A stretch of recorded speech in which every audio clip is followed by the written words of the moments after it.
Kas selleks pidin Pariisi tulema, et Eestit tundma õppida, küsis mu reisikaaslane paar päeva tagasi Pariisi moodsakunsti muuseumis. Seal selgus, et tulebki tõesti tulla Pariisi, et veenduda, kui tugevaid kunstnikke meil on ja aru saada, et me ise neid tegelikult eriti hästi ei tunnegi. Mida ütlevad teile Olga Terri ja Anu Põdra nimed ja ka Kris Lemsalu? 3 Eesti kunstnikku, 3 ajastut ja täistund kutsubki teid nüüd nende näitusele Pariisi.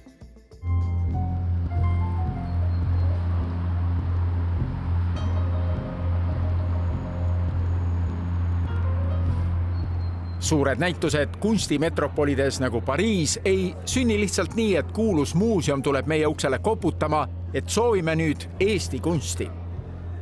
Jah, oli vaja, ma ütleks, äratada huvi Eesti vastu. Lembit Uibo oli meie eelmine suursaadik Pariisis, tänu kellele moodsa kunstimuuseumil tekkiski Eesti vastu huvi. Kuidas see kontakt loodi ja mis sinu roll oli? Saadiku roll on selline ukseavaja roll ja ideede genereerija, et tekkis idee, et prooviks Eesti kunsti saada esmaklassilistesse Pariisi muuseumidesse ja selle muuseumiga näkkas. Palusime siin samas muuseumis president Karisele tuuri teha ja pärast seda siis ma korraldasin residentsist presidendi auksis lõuna, kuhu oli kutsutud ka Pariisi moodsakunstimuuseumi direktor. Oma residentsi Pariisis oli Uibo kujundanud Eesti kunstiga nii, et alati oleks võimalik jutt seinal väljas olevale viia. Kuid lisaks diplomaatilistele võtetele, kuidas tähelepanu saada, ei saa mööda vaadata olulisest tõsiasjast, miks prantslased korraga meie regiooni vastu suuremat huvi näitasid. Ja see ei ole, tuleb välja seotud üldse sellega, et meie kunst on nii muljet avaldav. Huvi Venemaaga piirnevate riikide vastu kasvas Ukraina sõja tõttu. Oli vaja panna Eesti ajalugu kõnelema Ukraina sõja kontekstis ühisnimetajatest, mis on Eesti jaoks kaalul näiteks praegult läbi ka Ukraina sõja. Meie kunstimuuseumi juht Sirje Helme kinnitab sama. Siis hakati nagu huvi tundma ka nende maade kunsti ja kultuuri kohta, kes elavad ohtlikus naabruses. Ja Eesti oli paras asi. Sirje Helme, kelle meie kaamera tabas maailma enim külastatud kunstimuuseumi Louvre'i ees, ütles, et Pariisis on meie kunsti olulistes saalides varemgi olnud. Otse Louvrist üle jõe asuvast Orsay impressionistide muuseumis oli suur Balti riigid 100 ühisnäitus. Nüüd moodsa kunstimuuseumis avatu on aga sellest tegelikult suurem kultuuridiplomaatiline saavutus.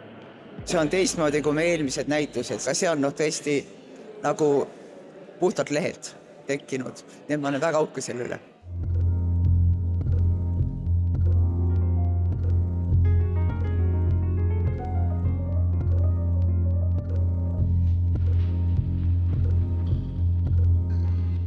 Hoonekompleks, kus Pariisi moodsakunstimuuseum asub, Tokyo Valee, on siin Valguse linnas väga nähtaval kohal. No vaadake ise, otse üle jõe on Eiffeli torn. Muuseum ise tõmbab mõistagi oma uhke kollektsiooniga. Matisse, Picasso, Prantsuse sajand, enam kui 50 000 koosnev rahvusvaheline kunstikogu. Eesti näituse kuraatoriks sai Jean-Baptiste Delorme, kel tekkis nägemus, kuidas väljapanek peaks hakkama Tallinnas üht maali vaadates.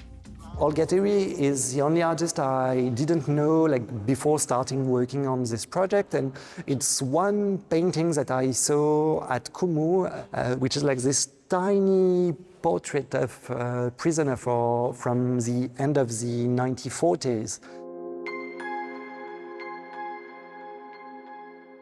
And it was also so striking to see in such a small format how strong she can make this portrait, and you feel directly the sadness of this character. 15 aastat tagasi meie seast 94-aastaselt lahkunud Olga Terri tolle aja maalide kohta ongi öeldud, et küllaltki erandliku otsekohesuse ja ekspressiivsusega annavad need edasi tolle ajastu hirme ja ängi. Most of those paintings, no one was able to see them at the time she created them. It was to do this against the Sovietic kind of rules, and it's a bit of the same with Anu Põder. Anu Põder, teine kunstnik, kes Pariisis väljas, on väga erandlik Eesti kunstimaastikul. Tema tööde näitamiseks on maailma muuseumid ja galeriid praegu liialdamata lausa järjekorras. I was like really interested in her work for quite a few years. She made all those like incredible sort of futuristic works at the end of the 70s, the beginning of the 80s, where actually she didn't have like any access to what was produced in Western Europe or in the US in terms of like, and now that we look at her work, it really resonates with the work of other artists of the same generation, but also what is produced now in the contemporary like international art scene. Anu Põder kasutas oma kunstis tollal kättesaadavaid materjale, näiteks ka seepi. Ta ei jätnud endast 13 aastat tagasi lahkudes suurt kogu. Alles on ligikaudu 60 teost. In this exhibition, we have like, let's say like a quarter of what remains of her production, and sometimes she just made like one work per year. Anu Põdra loomingus on otse kui 2 peatükki. Esimene, noore naise emaks ja keskealiseks naiseks saamine nõukogude aja lõpuaastatel. Ja teine, ühiskond taasiseseisvunud Eestis. Põder on jõudnud Veneetsia biennaali peanäitusele Šveitsi, Austriasse, Ühendkuningriiki, Leetu, Poola, Soome. Murranglik hetk oli 5 aastat tagasi, kui 100 Eesti kunstnike looduseast valis Londoni kuulus Tate Modern oma kollektsiooni ainsana Anu Põdra teose Keeled. Tema keeled on ka Pariisi näituse plakatil. Pärast pausi 3. Pariisi näitusel väljas oleva kunstniku Kris Lemsalu fantaasiailm. Ideaalne sümbol jälle ka, eks igasugune erootika inimestel tekitab ebamugavust.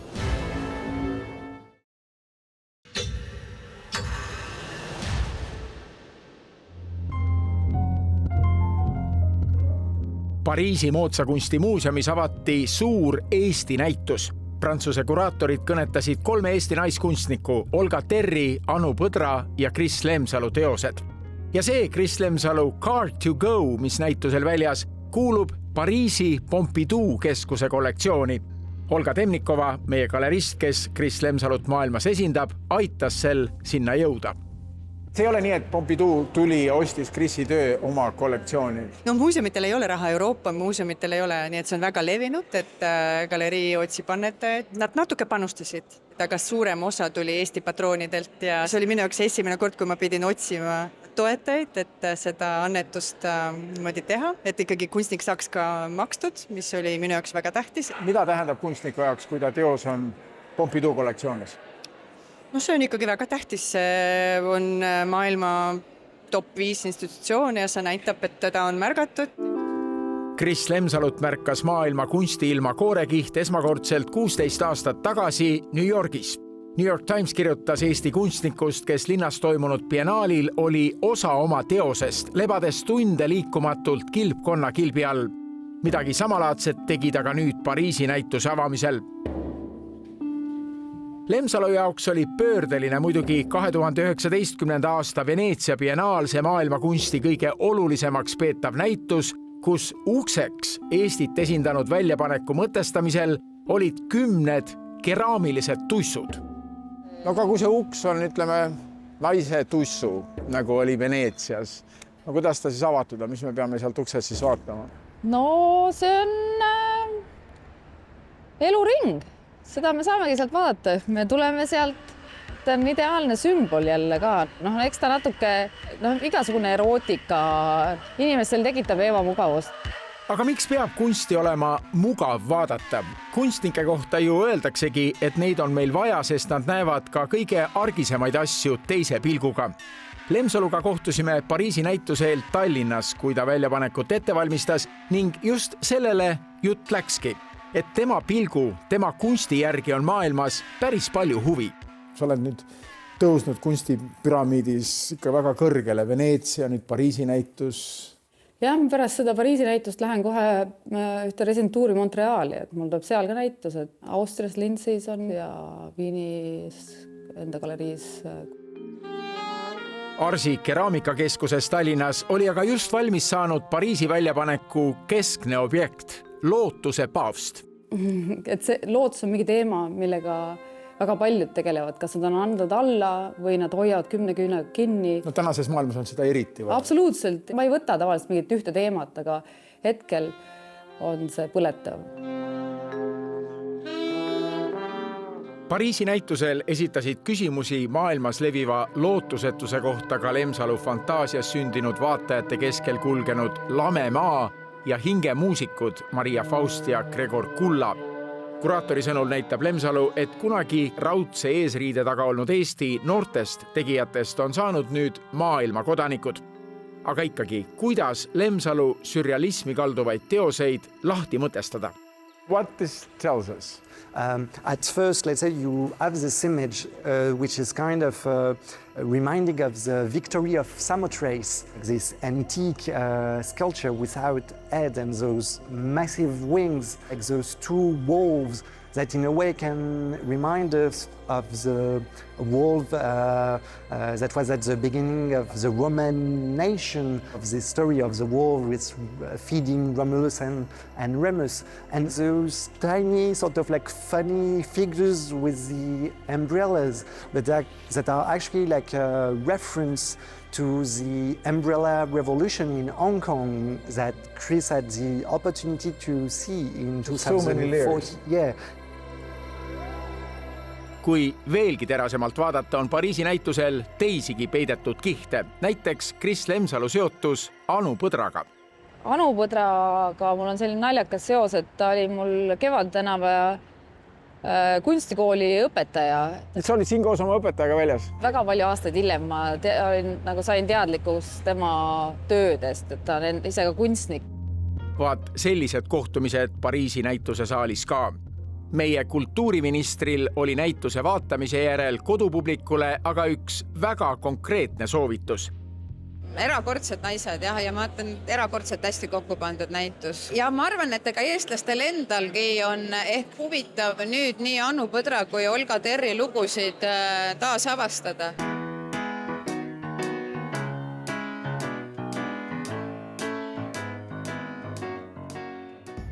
Öeldakse nii, et enne kui Pariisi lähete, käige ikka nuustakul ära. Täna ütleks hoopis sedamoodi.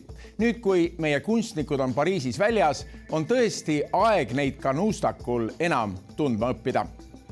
Ja huvitav, kui tavaliselt väidetakse, et naiskunstnikud jäävad meeste varju, on praegu meil vastupidi.